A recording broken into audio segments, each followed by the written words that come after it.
Hello, Victoria and Patrick. Hi, great seeing you guys. I will just make a quick introduction, just say a few words about you, and then we will just continue with our conversation. Yeah, hello again, Victoria and Patrick. So yeah, hi, great seeing you. I just said a few words about your beautiful place and how impressed I was with it when I saw it first time. Well, my only time, in fact.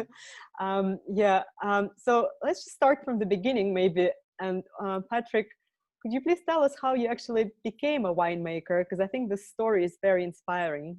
You hear now? You hear me now? Yeah, Yes, hello yes, guys. yes. Yeah. Okay, hello. Okay, hello. Sorry. Again. Okay.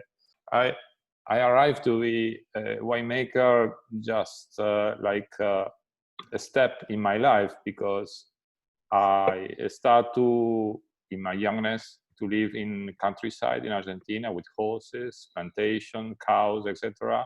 But at 20 years old, I go to the city, main city, Buenos Aires, and I'm study computer engineering. And I work on this profession during 25 years, until 42. And I was tired to work for the corporation company. And I said, I need a change. And I will come back to the nature to do something productive on agriculture. With the computer engineering, developing software, I feel like everything become updated, and every time you do develop something, it become old, and no part of your work will be for the future. And I think in a new project, this is my belief, no? And I explore different regions in Argentina. And when we arrived with Victoria, we discovered Mendoza at the foot of the Andes. And it was very inspiring to something to be revealed, like a tourist project or planting something. We was trapped by the immense view and the beautiful of the sky, the Andes, the vegetation. I don't know, the neighbors there from different countries. And we start planting the first 3 hectares of malbec, and without any hope to be a winemaker, only to take care of the plants and of our new house, to build our new house there. We was in a very nice spot, in a very nice place, very the purity of the air, the purity of the region. People start to come to visit us, and we start developing our restaurant and showing to all people over the world this special place. And it was 4 years from the first plant of vineyard there, we start making the wine. So the restaurant came first and the hotel came first. Exactly. Oh, interesting. I didn't know that. Okay. Yes. We start, now I understand what is making wine. And at this time, I start to having the tools, because the tools for winemakers are to understanding the nature, your surroundings, the soil, everything. Yes. Yeah. I'm just sharing some pictures from your winery as well. Yes. Okay. Perfect. Yeah. This is, for example, on the left, working with the soil. But I talking before that, before all these pictures. Mm-hmm. This is the realization, the winemaker working. I'm talking Mm-hmm. about maker, but this is a winemaker. But the first for the winemaker is to understand the surrounding, the soil, the insect, the weather, the temperature. This is where, before these pictures, is the person is in the restaurant picking different herbs for the restaurant, understanding the weather. This understanding of the terroir is before the winemaker. No? the wine is another, we can call when you don't do commercial wine, you talk about cooking wine or making a wine non-commercial or boutique.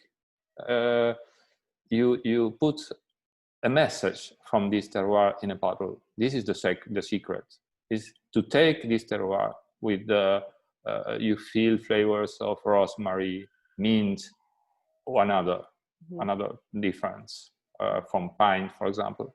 And you put all these flowers, you capture all of this in a bottle.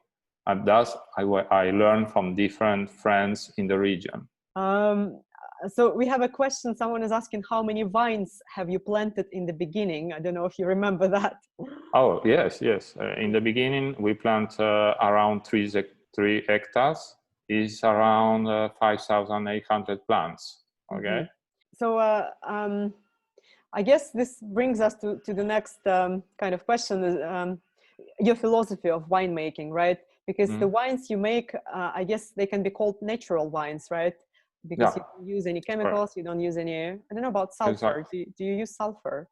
Yes. We you do. Organic wines can allow a percentage of sulfur. And there are different sulfur. At least all sulfurs are sulfurs, but there are different process of the sulfur. Okay, there are more light or more. They don't harm the wine. I use metabesulfitus. This is less harmful than the sulfitus in liquid form, in liquid way. Okay, it's a gas in a way, the sulfur. But the organic wine can allow a low percentage of sulfur in the wine. Yes, it's correct. One more thing, in the winemaking process, if any person says they don't use sulfur, it's near impossible, because you have so many pipes, so many pumps. It's impossible to clean all this machinery without sulfur, and the wine will be with sulfur anyway. It's like to clean your cellar, your winery with sulfur. The old times in wine use sulfur as a cleaning system. So basically, I know that in the very traditional ways of producing wine, which let's say now they have in Georgia, I believe it's still they do this way. So they basically do not clean the wine from its different, like small, let's say, trees, the remaining parts of the trees, or so. In that case, how in the old time they produced wine without using sulfates? Because I visit many wineries from the Middle Age in France, and it's very interesting. When you don't have electrical power or machinery, you always think that you have a small hill, for example, and with man power, you put your grape over the hill, and then by gravity, we will do the fermentation, and then going back down the hill, you put the wine in different how they call different manual machinery to filter the wine and going down to the tanks. Okay, is the gravity the big key on the past, and for us was also a key to use the gravity. We put the house, as you saw the picture, is on a small hill, and our tank will be down. The fermentation tank are on the top of the hill, and the barrels are down in the cellar.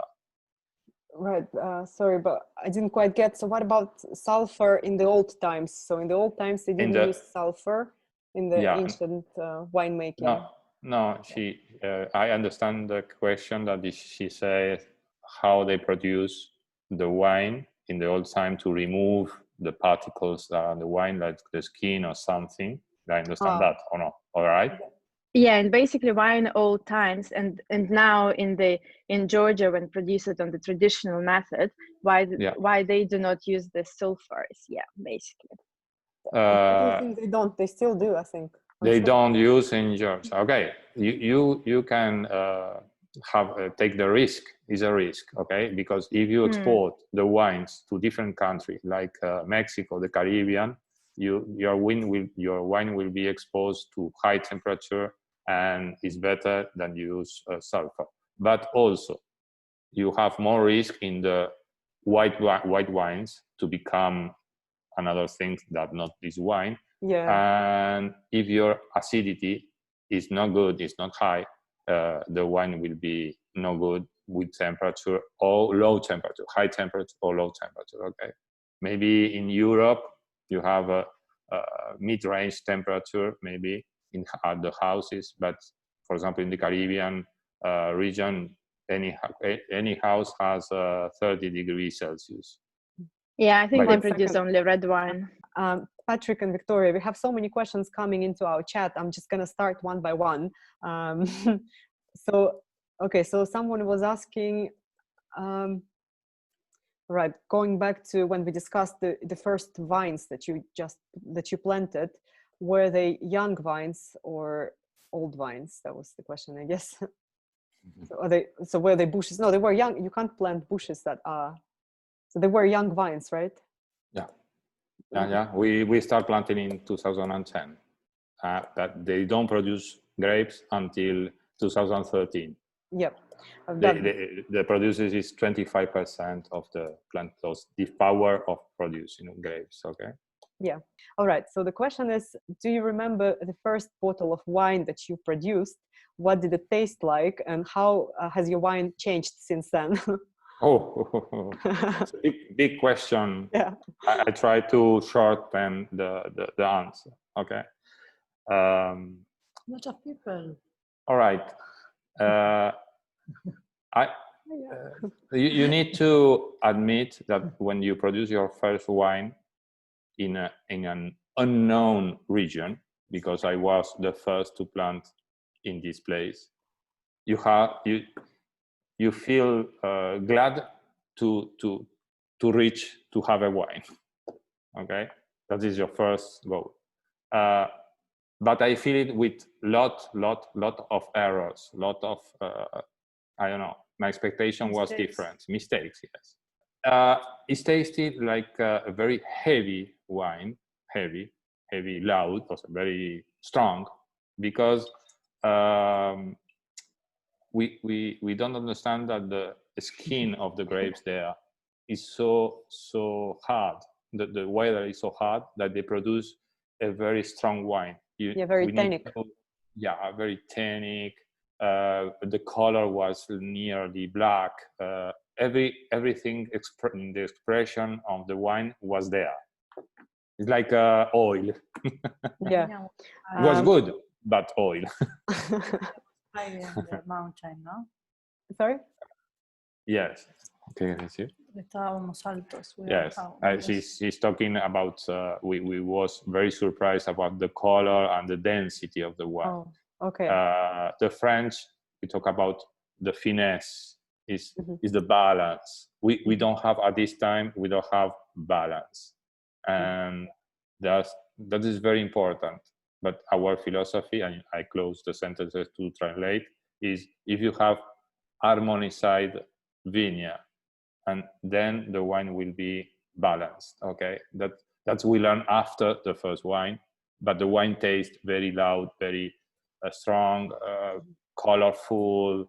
I don't know, just little liquorous, or like a liquor. Many different different sense of the terroir. Very expressive. It was like a cow's wine.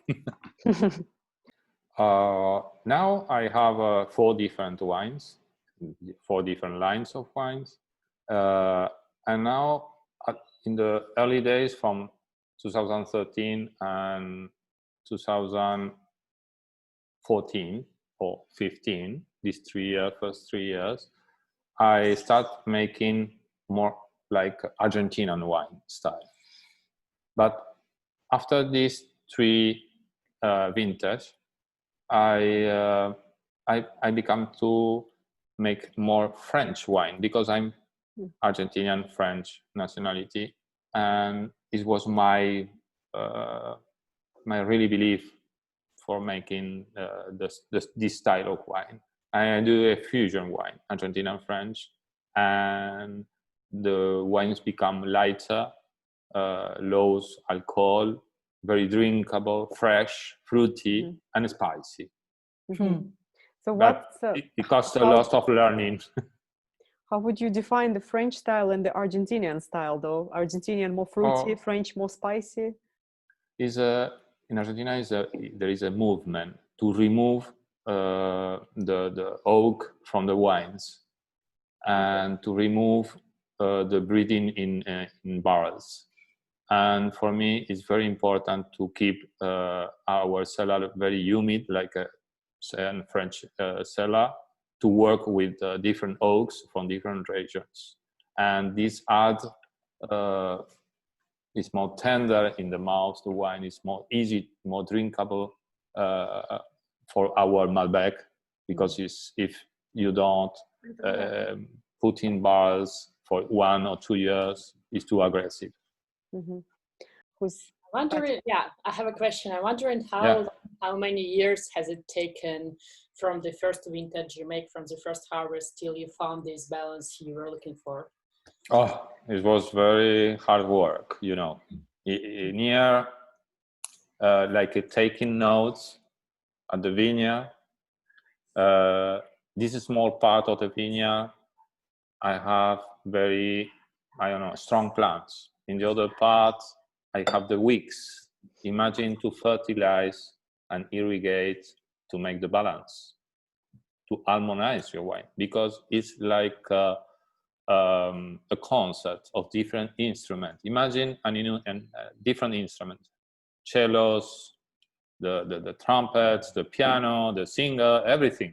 But everything is working on different ways, different direction, okay?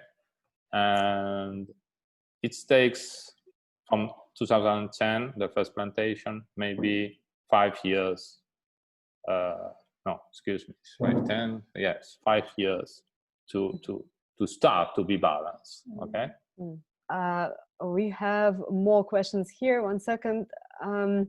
So how someone's asking, how did you actually choose the actual place?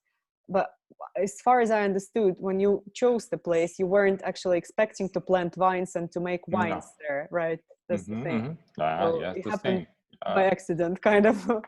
Like the winemaking I said before, it was a step on the path. In my way, I find the project to be a winemaker, and I self-educated. I share with a lot of people the knowledge, and then I become, and with patience and time, I become a winemaker, and to help a lot of friends.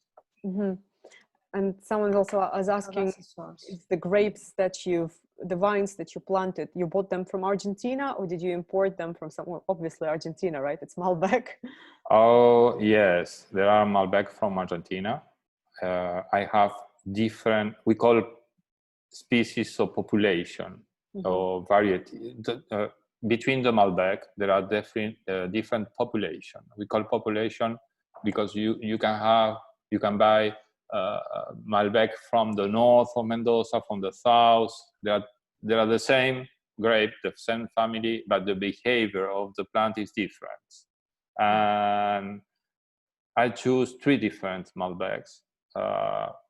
One is the genetic is more near of the more related to the French malbec. Is our Petit Blousson. I give it to you. pick the bottle. Yes. Okay. In France, the malbec is named Malbec Côte, and this wine is Malbec Côte. The other wines are Malbec Pure from Argentina. For example, this one. And this one. Is the Côte? Did you bring it from Cahors region of France? Exactly. The nursery of the plants buy from France and buy from there. I guess a very important question is in which countries you can find your wines? Where can people find them? Where can they buy them? Okay, in Argentina, of course, in Panama and the United States. Why Panama? Just out of curiosity, out of the whole world. Oh, you know, some. All right, the international market for us is like magic, because thanks to my wife, my wines was tested by the critics over the world, like Robert Parker, James Suckling, etc. The critics, and we have very good awards, and some Panamanian people they see the rankings or the guide in the guides of wines and say, okay, I have this good wine in Argentina. What about Finca Blousson? Why we don't have it? And they want to buy for us, and we are selling to Panama. That's all. What's the less all work? it takes is the initiative of someone. So if I, let's say, come to as many London shops as I can and ask about your winery, the wines from Finca Blousson, sooner or later these wine sellers are going to contact you and start importing your wines. Exactly. Okay, that's a good plan. So, the question coming out of it, so how competitive are Portuguese wines against, let's say, French or Spanish from your point of view? How competitive? With me, or the different wines in Europe? Both. Within them or within me? I'm just curious, both. You know, both the country-wise and also. My point of view is very complicated on this matter. I tell you why. Because more and more I visit wineries in different countries. This year I stay in Spain, in the south of Spain, finding Jerez, and in the south of France this year. The last year we'll go to Bourgogne, etc. But every time I travel to the old continent, as we call, I found so many small producers that are doing magic. But you can compare Spanish and Portuguese and French wine. It's impossible. It's not necessary to compare. Okay, everything is unique.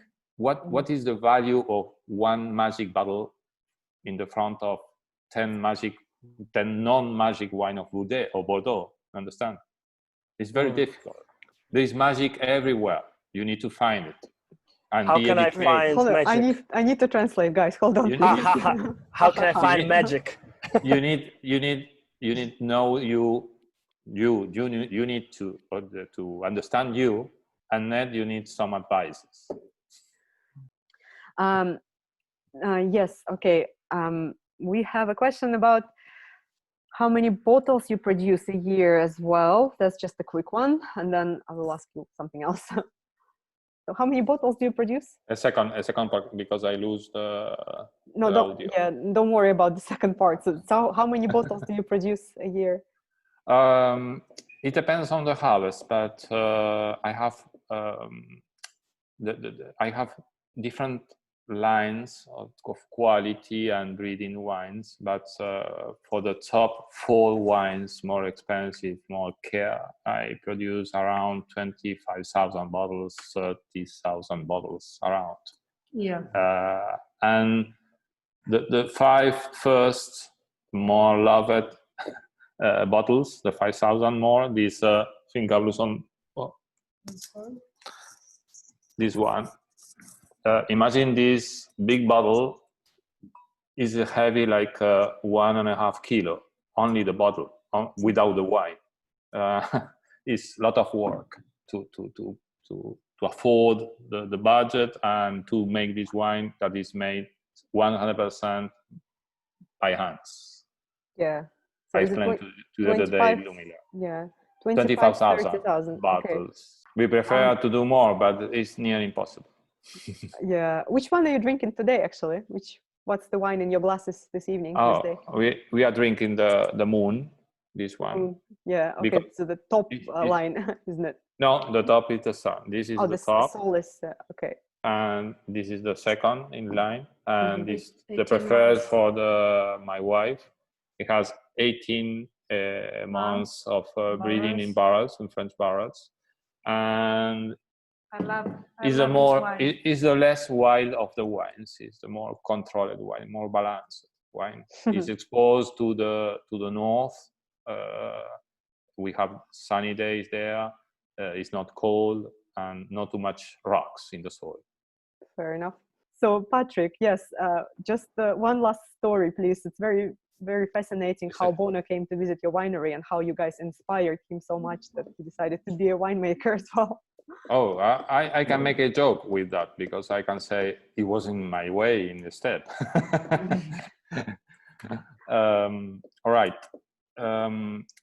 Bono visits Argentina for the recitals and when he sings, of course, with the band. In And 2017. he loves a lot Mendoza and their wines. And they have people that they know around the world or the community of the wine, like some winemakers.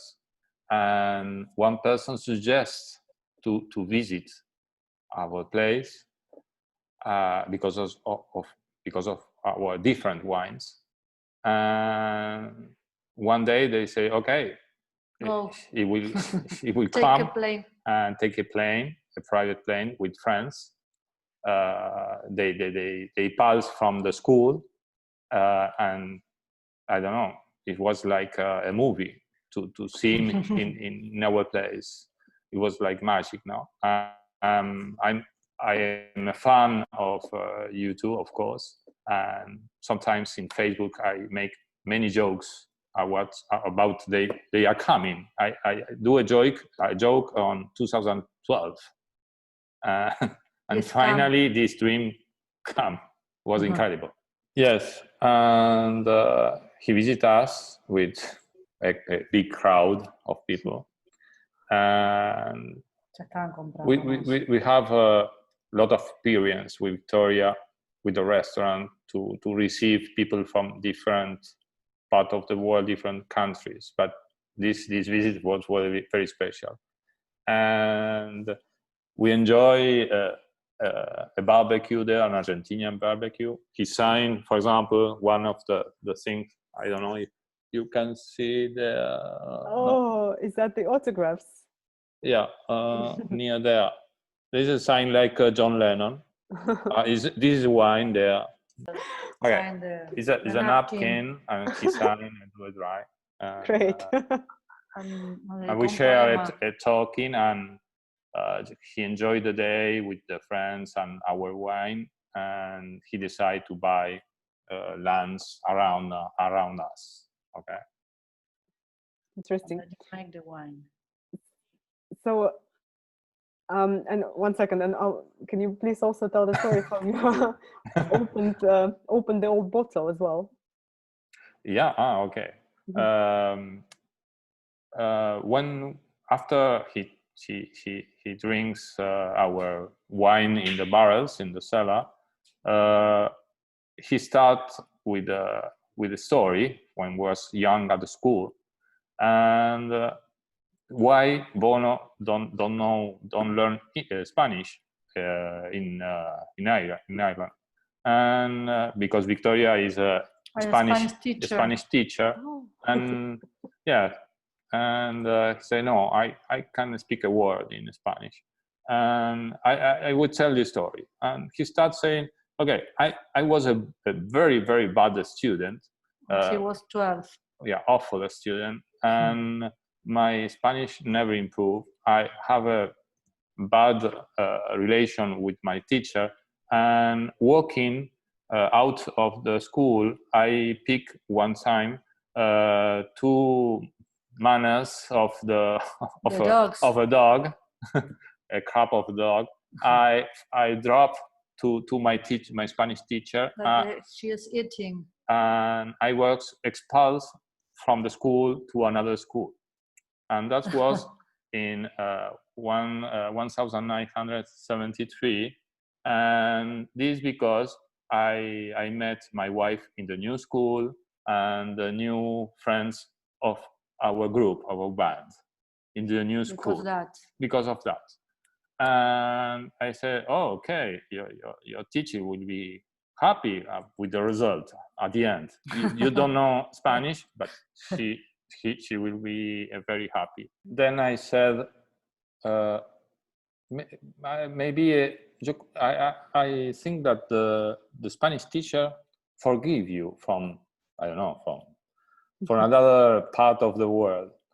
And wait a second, she's sending something to you. And then I go into the house, the restaurant part.